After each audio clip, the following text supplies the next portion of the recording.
السلام علیکم. دیر سے آنے کے لیے معذرت پھر سے، لیکن اس دفعہ میں کوئی سست نہیں پڑا ہوا تھا. میں بلا وجہ وہ جو رمضان میں سستی چھا گئی وہ بھی تھی، لیکن جو ولاگز میں تاخیر کی وجہ ہے وہ کچھ اور تھی.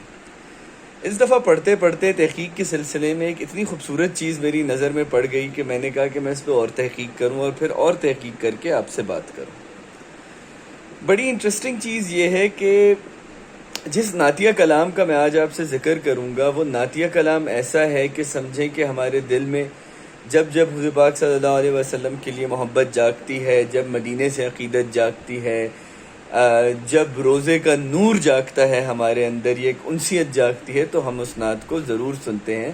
چاہے وہ 12 ربیع الاول ہو، چاہے وہ شب قدر ہو، چاہے وہ رمضان المبارک ہو، چاہے شب معراج ہو، ہم یہ ضرور سنتے ہیں.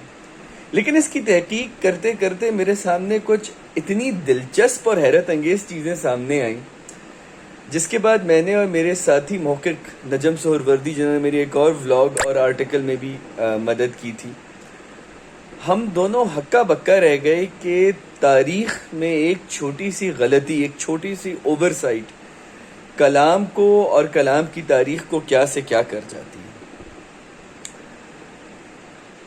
فاصلوں کو تکلف ہے ہم سے اگر، ہم بھی بے بس نہیں، بے سہارا نہیں. مشہور زمانہ کلام ہے پروفیسر اقبال عظیم کا، 60-70s میں انہوں نے لکھا، اور پھر اس کو قاری وحید ظفر قاسمی نے امورٹلائز کر دیا، at least for the children growing up in the 90s. جیسے میں لیٹ 80s کی پیدائش ہوں، تو مجھے یاد ہے کہ تلاوت ہوتی تھی اور اس کے بعد نعت ہوتی تھی. ایک زمانے عدنان سمیع خان کی نعت بھی چلتی تھی، اے خدا جس نے کی جستجو، تو یہ نعت چلتی تھی.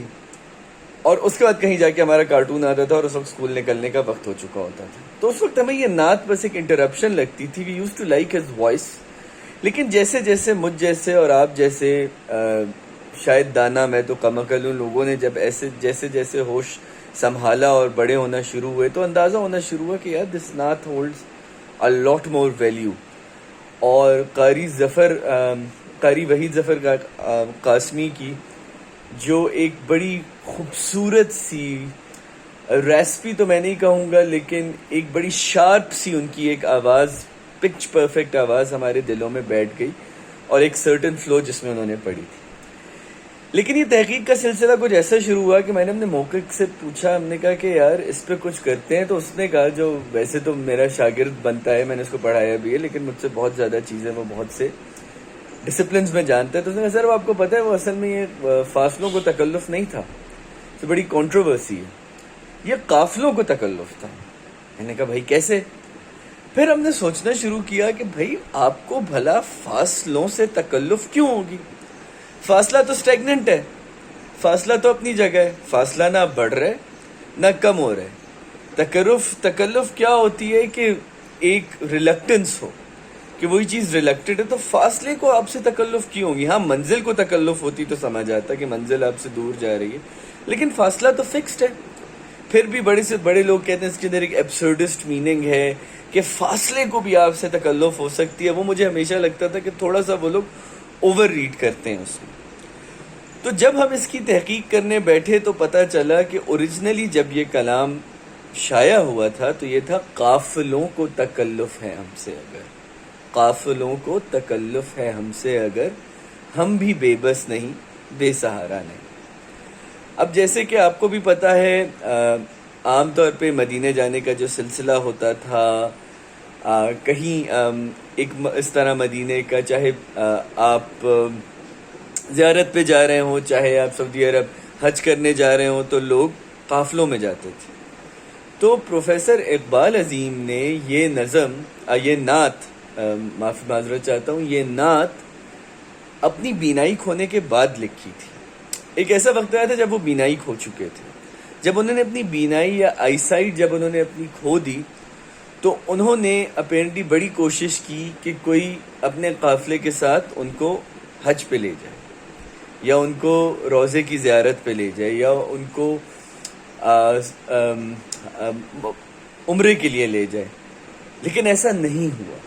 تو پھر انہوں نے یہ نعت لکھی کہ قافلوں کو تکلف ہے ہم سے اگر، ہم بھی بے بس نہیں بے سہارا نہیں، کہ اگر آپ کا قافلہ ہمیں لے جانے میں کچھ تکلف کر رہا ہے تو میں بھی بے بس نہیں بے سہارا نہیں، اور مدینے میں قصدن بھٹک جائیں گے۔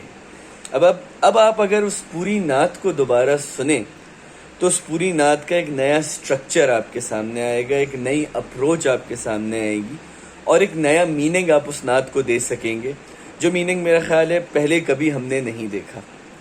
اچھا، اس کے بعد بڑی انٹرسٹنگ چیز یہ ہوئی کہ کیونکہ یہ ہم نے آرٹیکل پہلے لکھ کے ایک انگریزی اخبار ایکسپریس ٹریبیون اس میں چھاپا، جب وہ چھاپا تو اس کے بعد بڑے بڑے لوگ جو ویسے اپنے آپ کو لنگوسٹ اور بڑے بڑے عہدوں پہ فائز ہیں اس وقت میڈیا کے، تو انہوں نے کہا کہ آئی آلویز تھاٹ یہ، اور میں اس کے اندر بھی ایک ایبسرڈ میننگ نکال لیتا تھا، یہ کر لیتا تھا، وہ کر لیتا تھا۔